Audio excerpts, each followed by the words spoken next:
You can't do that in Germany. Precision manufacturing in a tough neighborhood.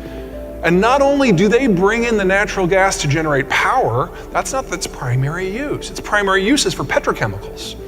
And those petrochemicals are not exported, no. They're kept in-house to be processed into regular manufactured goods. It's the base of the entire system. And it's stopped.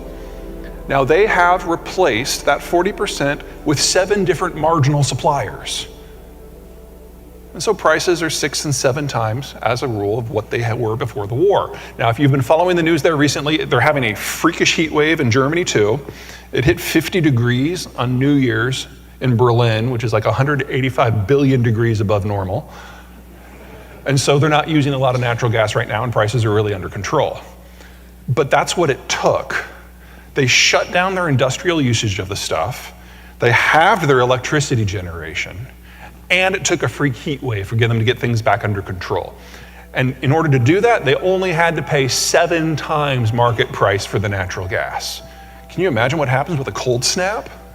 And they're never going to refill with Russian natural gas again. They can't. Oh, and it'll get worse because those red arrows, that's the backup plan. Pipes that go through the conflict zone in an artillery war. Folks, if you want a Beamer, buy it now. This is the last model. You should probably get 10 years of parts too. But we're looking at the end of the German manufacturing system in less than 2 years. The closest natural gas to Germany that's not Russian is in Nigeria.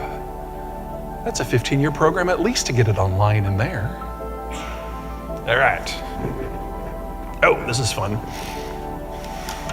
So Chairman Xi of the People's Republic of China, head of the Communist Party, has now consolidated more power unto his person than any human in history.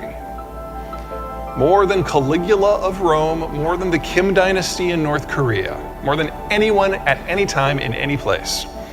And as a result, things are breaking down. Even if he were the smartest person in human history, you can't manage a system of 1.5 billion people by yourself. And he has now executed the messenger so many times that no one wants to bring him any information.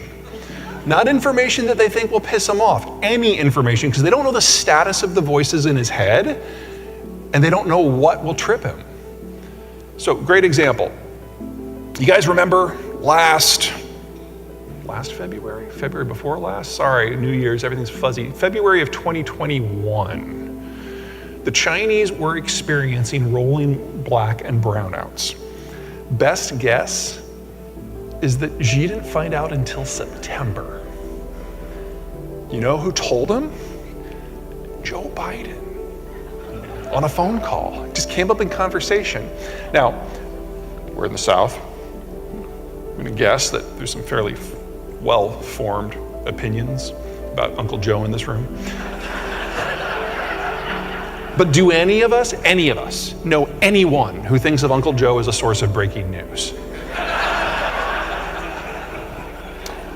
Last February, just before the Ukraine war started, during the Olympics, Putin was in town and he lied to Xi's face. Xi asked him, are you gonna invade Ukraine? And Putin was like, oh, why would I do that? It would be crazy. And you can see in the press conference, like the national security guys in the back of the room, like, I feel like I should, and the other guy's like, no, shut up. You know what happened to the last guy? And so Chairman Xi was the only world leader got caught completely with his pants down. He's bought into the Russian propaganda.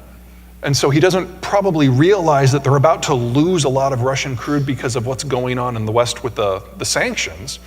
But he's also probably about to lose a lot of crude from eastern Siberia, because not one well in eastern Siberia was built by the Russians. It was all done by BP, Halliburton, and the rest, and they're all gone.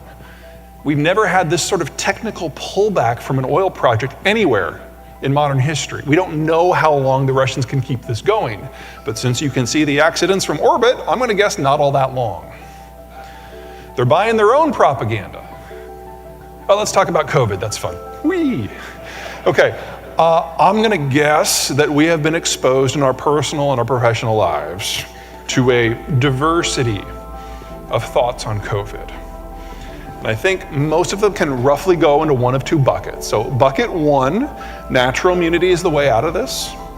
Bucket two, vaccines are how we move on.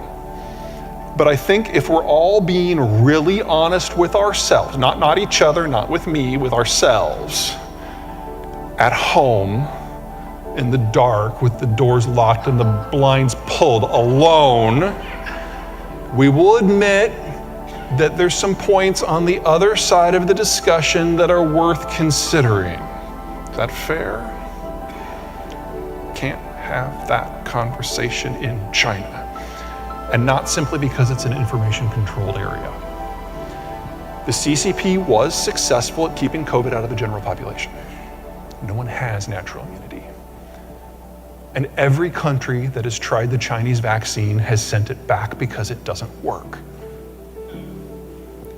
What's going on in China right now, we don't know where this is gonna go.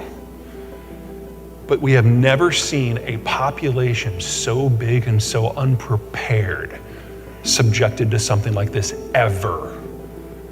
All of the current strains that we have data on, which isn't all of them, I'll admit, show that the strains circulating in China are not a communicability that is in excess of measles.